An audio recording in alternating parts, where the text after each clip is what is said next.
कैसे सॉल्व करेंगे जरा देखिए ध्यान से। इस बार पॉइंट्स दिए हुए हैं, तो ये ए की वैल्यू है, मान लेते हैं कि ये ए है,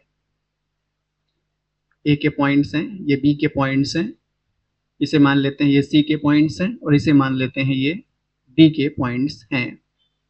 तो हम ए बी लाइन के डायरेक्शनल कोसाइन निकालेंगे। ये क्या होता है देखिए ध्यान से। अगर ये ए के पॉइंट है, इसका मतलब ये x1, y1 एंड z1 है, ये x2, y2 और ये z2 है। ठीक है, ध्यान दीजिएगा बेटा। तो हम क्या करेंगे, डायरेक्शनल कोसाइन निकालेंगे किसके, ए बी लाइन के। ठीक है, तो हम पहले लाइन ए बी की बात करते हैं। ठीक है, कैसे पता करेंगे हम, देखिए ध्यान से कैसे पता करते हैं।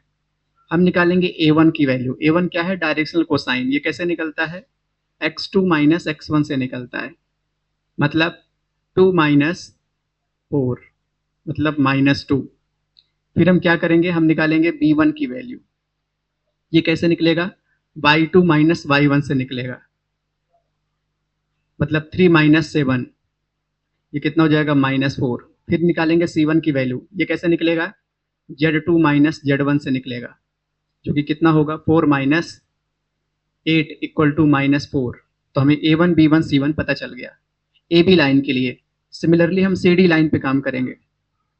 तो हम लाइन सी डी पर फिर से निकालेंगे डायरेक्शनल कोसाइन। तो इसके लिए हम a2 नाम देते हैं, क्योंकि अगर a1 नाम देंगे तो ये भी a1 ये भी a1 हो जाएगा, सेम हो जाएगा, इसलिए हम इसको अलग नाम देते हैं a2, क्योंकि लाइन अलग है इसलिए। ये डायरेक्शनल कोसाइन ए बी का है, अगर सी डी का बोलेंगे तो हम इसे b2 नाम दे देंगे। डायरेक्शनल कोसाइन ए बी का c1 है, तो इसका हम नाम दे देंगे c2।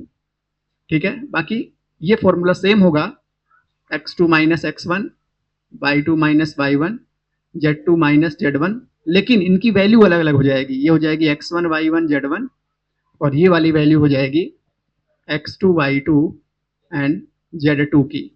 तो वैल्यू रखते हैं, इसे सॉल्व करते हैं, कितना जाएगा, x2 की वैल्यू 1 माइनस -1 मतलब 2, इसे सॉल्व करें तो 2 माइनस प्लस, तो 2 प्लस 2 इक्वल टू 4, और इसे सॉल्व करें तो 5 माइनस 1 मतलब 4।